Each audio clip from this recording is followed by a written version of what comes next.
परिवार होता है जो उस परिवार में उनका जीवन यापन करने के लिए वो बकरियों को व्यापार करते हैं।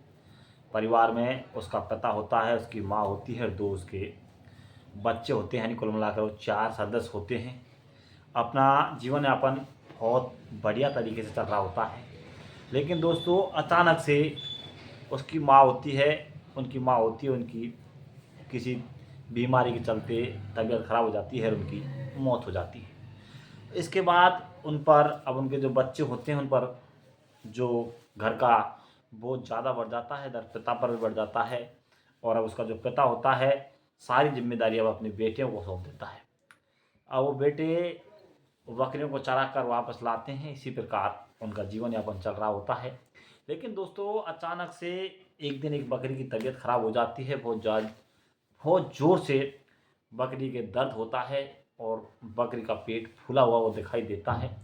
तुरंत हॉस्पिटल ले जाते हैं और दोस्तों हॉस्पिटल में ले जाकर वो बकरियों को जब उसकी जांच कराई जाती है तो जांच में जो आता है उसके बारे में आप सुनोगे तो आपके रोंगटे खड़े हो जाएंगे। दोस्तों ऐसी कहानी आपने कभी नहीं देखी होगी। तो दोस्तों इस कहानी को शुरू करने से पहले आपसे फिर से वही हमारी रिक्वेस्ट है, वही उम्मीद है, अगर आप हमारे चैनल पर नए हो तो प्लीज़ हमारे चैनल को शेयर करें, सब्सक्राइब करें और बेल आइकन दबाएँ। और दोस्तों हो सके तो इस पर कमेंट भी करें कि आप किस जगह से हो और कहाँ से हमारी वीडियो को देख रहे हो। तो दोस्तों कहानी शुरू करने से पहले आप छोटी सी रिक्वेस्ट है। नमस्कार दोस्तों, मैं धर्मवीर आपको आज जो सच्ची घटना सुनाने जा रहा हूँ वो सच्ची घटना है उत्तर प्रदेश के लखीमपुर, एक जिला लगता है वहाँ की। उसके अंदर एक जगह होती है, उस जगह पर एक परिवार होता है, छोटा सा परिवार जिसमें 4 सदस्य होते हैं। जिसमें परिवार के मुखिया का नाम मुंशी प्रसाद होता है और उसकी पत्नी का नाम होता है ललिता देवी। उसके जो 2 बेटे होते हैं, एक बेटे का नाम राजू होता है और दूसरे बेटे का नाम राहुल। राजू 18 साल का होता है, वहीं राहुल की उम्र 20 साल होती है। दोस्तों उनका जीवन यापन करने का एक ही चारा था, एक ही रोजगार था, वो था बकरी पालना।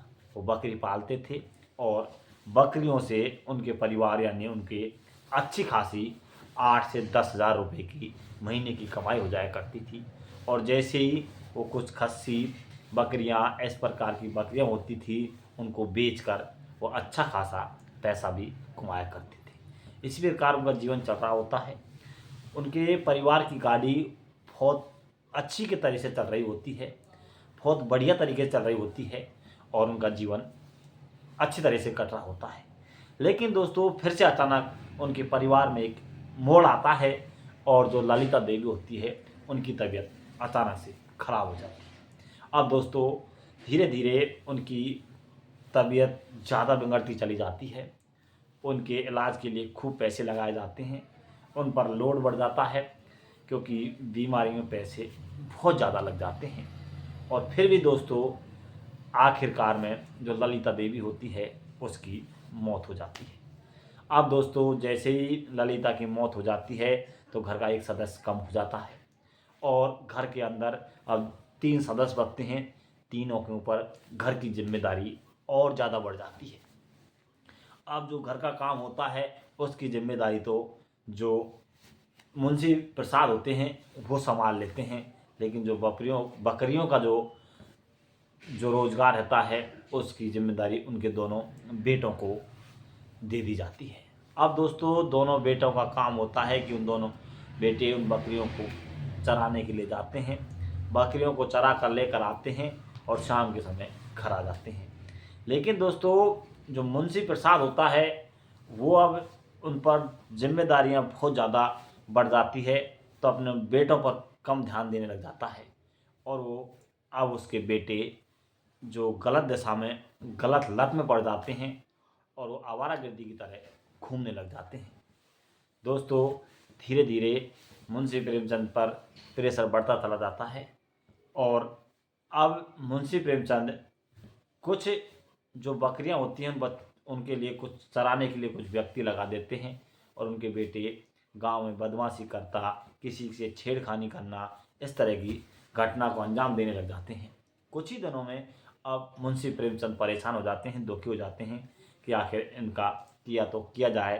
तो दोस्तों इसके बाद अब मुंशी प्रेमचंद फिर से जिस जिस व्यक्ति को लगाया जाता है उसे हटा दिया जाता है और अब वो जिम्मेदारी चलाने की जिम्मेदारी फिर से अपने दोनों बेटों को सौंप दी जाती है।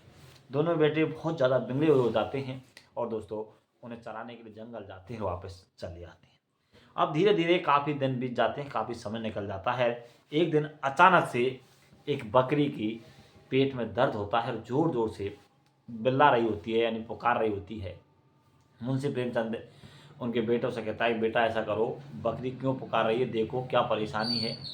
जाकर देखते हैं तो पहले तो एक दिन तो उस बात को वहीं पर टालमेल कर देते हैं, कहते हैं कि पिताजी किसी कारणवश पुकार रही होगी या कुछ चरा नहीं होगा दोस्तों। लेकिन फिर जैसे ही अगला दिन होता है, सुबह होता है, सुबह जैसे ही मुंशी प्रसाद बकरी के पास जाते हैं तो बकरी का पेट फूला हुआ दिखाई देता है।